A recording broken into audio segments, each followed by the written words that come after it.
Leroy Caldwell, former heavyweight contender. You know, we see you in Vegas in the gyms with your fighters. Tell me a little bit about your history in boxing. You know, you fought a lot of great fighters. You were in camp with some of the great fighters, heavyweights of the past eras. Tell me about your history in boxing.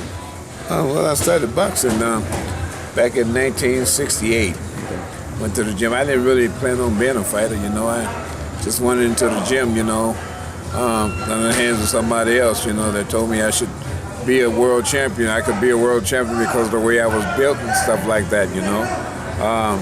Plus he had saw me in a couple of street fights and stuff, you know, and that's what really made him pay attention. This one gentleman pay attention to me, you know. How old were you at the time? At the time I was 22 years old. Where was you from originally? I started in New Orleans, Louisiana. What was life like back then growing up, and why were you a fighter? Like, why? Why? Yeah. Well, I used to street fight all the time, you know. And then this guy saw me street fight, an older guy, you know. He said, hey, kid, he said, look, you can be a heavyweight champion of the world, you know. Oh, man, I don't want nobody hitting on me, you know. I said, well, what the hell you doing out here in the street? You get killed out here, you know. And I wasn't looking at it that way. So I went home, you know, and I thought about it a couple of weeks, and then I went back to the guy, you know. I said, I'd like to go to the gym just to learn, but I don't know if I want to be a fighter, you know. Yeah. It's okay. He took me to the gym, introduced me to a couple of people, you know. I started messing around in the gym a little bit, you know. And watching the guys spar, yeah. You know, and I caught myself, you know, doing this and that, you know. And, you know. So one day, this little guy asked me to spar with him. Weighed about 130 pounds. I said, no, you're too little, you know. Oh, come on, big fella, Billy, come on, work with me, you know. So I finally went in there with him, and the guy bust my nose, man, had me leaking, man, you know, my nose, my mouth, and all that. You know, I went home, and I thought about this, and I said, I'm gonna get that little son of this back, you know. And so I went back to the gym. I kept training. I never did get a chance to get him back, of course, you know. I was too big. So I kept training. So next thing you know, one thing led to another. One day I got off of work, and I was working for the city, you know, the jackhammer, you know, they got, and I got off work, you know, all tired, and laid down, took a bath, and I laid down, and the promoter called me the next morning. The promoter called me, said, "Hey, Leroy," no, the trainer called me first.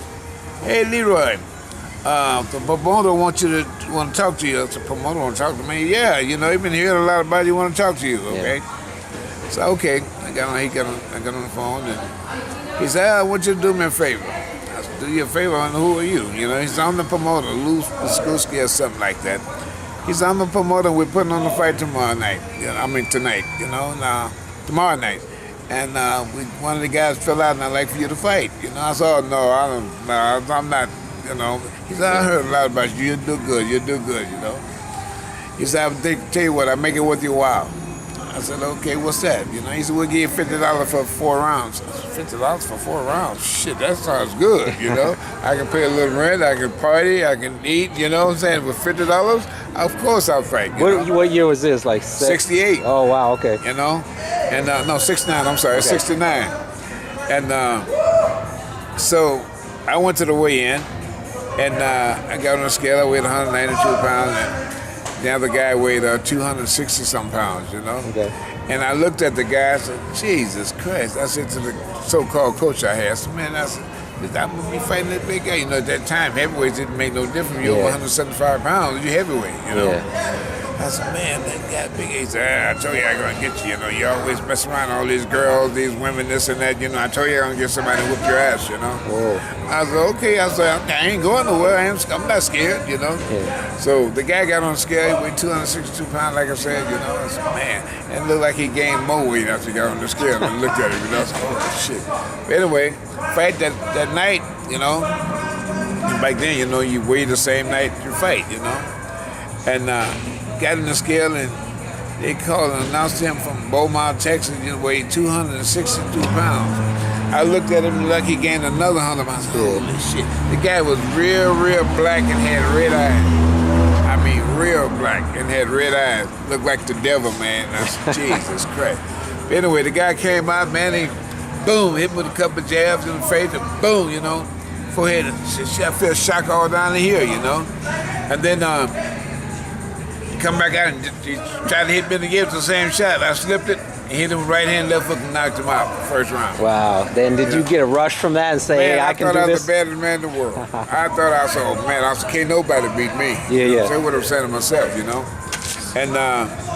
And then after that, man, the fight continued to come, and contender after contender. After I won about 5 or 6 fights in a row, then they started putting big guys on me, like George Foreman. Now, tell me about that. You fought tell viewers some of the best guys that you fought so they can get an idea. Well, I fought George Foreman, Ernie Shavers, Ron Lyle, Oscar Bonavina, Joe Bugner, Big Cat Cleveland Williams, Joe Burns, Wow. Willis Earl, Jerry Cosilla, Big John Tate. You name them, I fought them. The ones I didn't fight, I was a sparring partner. Like I was a sparring partner for Michael Dokes, Mike Weaver, Bone Crusher Smith, Tim Witherspoon. I fought Pinklin Thomas. Gotcha. What was the sparring, the camps like, being a sparring partner? Did they show you a lot of love? I mean, what were those days like for you? Well, those guys, yeah, they did, because they took care of me proper, they paid me good, I used to spar with like Johnny Choco's, Johnny Choco's gym. They had the Golden Gloves gym, Of course. I was trained out of the Golden Gloves gym. I used to spar 4 rounds with Mike Weaver at Johnny Choco's, and then come back to Golden Gloves and spar 4 rounds with Bone Crusher Smith the same day, and then I go back to Johnny Choco's again and spar with Tim Witherspoon. I was back and forth with all those guys, and they was paying me good. I made more money sparring than I did when I was fighting, What about you're in the ring with George Foreman? Does that guy punch hard or what? Like George Foreman punch hard, but not like Ernie Shavers. Yeah, they always say Ernie Shavers is a killer, listen, man. Ernie Shavers, man, look. George Foreman, there's a different type of punch. George Foreman had a like boom, boom. Shaver had like a shocking punch. Feel it all down your toes, you know what I'm saying? Shavers hit you, man, feel like somebody hit you on each toe with a hammer, man. Your toenails coming off, Did you get, through being around all them guys, maybe like lifelong friends or people you were really had a good bond with, just because you were all in boxing and you have that brotherhood with them? Yeah, I forgot there was one former light heavyweight champion, Bobby Foster. Yeah. I was his chief sparring partner for 3 years. And him and I, the first one, went to South Africa and fought a mixed fight, and we was real close. But I was pretty cool with all the guys, though. All the ones I fought, and afterwards, and the ones that ones I didn't fight, What is like becoming a trainer? What prompted that? You were a fighter, you have all that experience in history, then you decide you want to become a trainer to help other fighters. I mean, how did that come about in your life?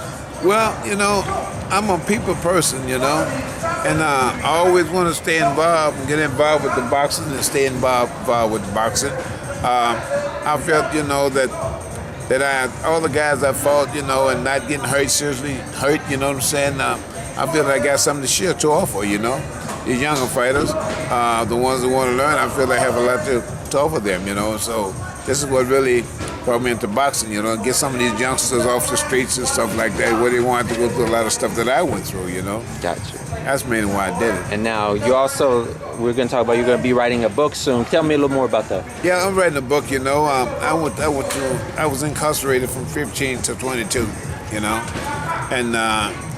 and during that time, I went through a lot inside while I was inside the walls, How did that change your life, though, being in prison?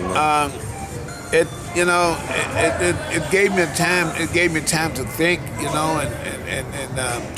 wonder, what I'm gonna do. And I said, because I dropped out of school when I was 15, went to jail, of course, and I didn't get a chance to finish school, so I didn't learn to trade or anything for a job or anything like that. I couldn't get no work, when I got out because I didn't finish school, and then I was an ex-felon now, So it was hard for me to get work. Okay. So that's what really led me to let me boxing. Start boxing. So that happened before you, okay. Yeah, that's what really, got me thinking about boxing after I met this guy too, And you're just gonna, your book's just gonna be about your whole life journey, pretty much, or just? I'm trying, as I write, in this book, I'm wondering, I'm asking myself, should I put from 15 up to now, or should I put from 15 to 22 when I was inside the walls? Yeah. That's what I'm thinking about, just doing from 15 to 22 when I was inside the walls, Yeah. And see how that go, then maybe on down the road, I just do my whole entire All right. Well, life, great talking to you. All the respect to you, man. Thanks a lot. Thank you.